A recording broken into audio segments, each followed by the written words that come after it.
मौलिक अधिकार हे संपवण्यात आले आणि त्यावेळी ज्या प्रकारचे एक्सेसेस झाले त्याचं एक चित्रण देखील याच्यामध्ये पाहायला मिळतं। आणि त्याचवेळी 1971 साली ज्या दृढतेनं भारताने बांगलादेश निर्माण केला ती दृढता देखील याच्यामध्ये पाहायला मिळते। मला असं वाटतं की एक ऐतिहासिक घटनांचा मागोवा यामध्ये आपल्याला निश्चितपणे पाहायला मिळतो आणि ज्याला आपण एका नेत्याचा प्रवास हा देखील त्याच्यामध्ये आपल्याला पाहायला मिळतो।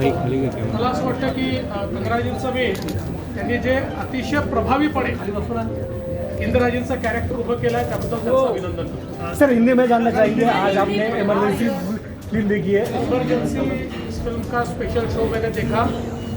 इमरजेंसी हमारे देश के इतिहास में एक ऐसा अध्याय है जिसमें पूरे तरीके से लोगों के मौलिक अधिकारों का हनन हुआ था।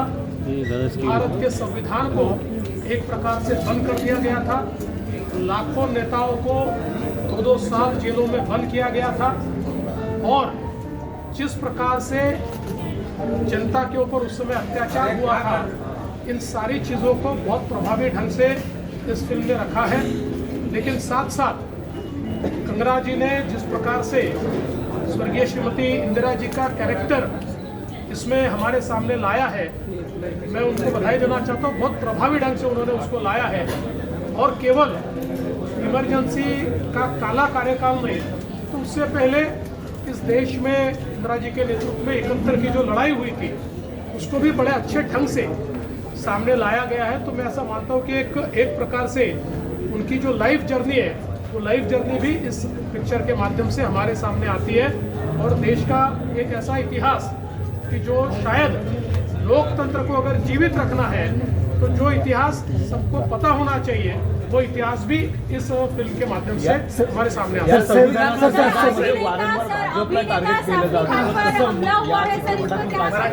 असं आहे की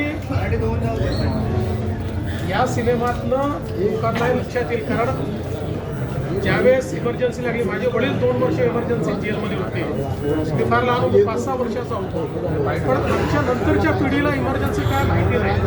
त्यामुळे आज काँग्रेस जे संविधान घेऊन नाचताय आणि नाचलंच पाहिजे, कारण आमचं संविधान नाचण्यासारखंच आहे। इतकं मोठं संविधान, महान संविधान आमचं आहे, पण त्याच काँग्रेसने त्याच संविधानाची हत्या करून या देशाला एक बंदीशाळा केलं होतं। हे देखील हा इतिहास देखील आता सर्वांपर्यंत दिसला।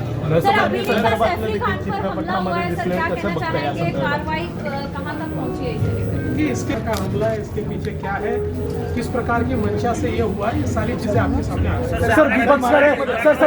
पोलिसांनी या संदर्भातली सगळी माहिती आपल्याला दिलेली आहे। याच्या पाठीमागे कशा प्रकारचा मोटिव्ह असू शकतो हे देखील आपल्याला त्यांनी सांगितलेलं आहे, कुठून ते आले हे देखील सांगितलेलं आहे। याच्यात पूर्ण कारवाई चालू सर विपक्ष कर रहा है की धार्मिक सुरक्षित राहिलं नाही, खास शरद पवार सोमनाथ जी पीएम को दिखाएंगे आप। मराठी होते ना। अरे थांबला असं वाटतं की देशातल्या मेगा सिटीमध्ये सर्वात सुरक्षित मुंबई आहे। हे खरं आहे की कधी कधी काही घटना घडतात, त्याला गंभीरतेने देखील घेतलं पाहिजे, पण केवळ त्या घटनांमुळे मुंबई असुरक्षित आहे असं म्हणणं हे याकरता योग्य होणार नाही की आणि मुंबईची प्रतिमा देखील खराब होते, पण ते अधिक सुरक्षित राहिलं पाहिजे या दृष्टीनं निश्चित सरकार प्रयत्न सर सेफ सर फोटो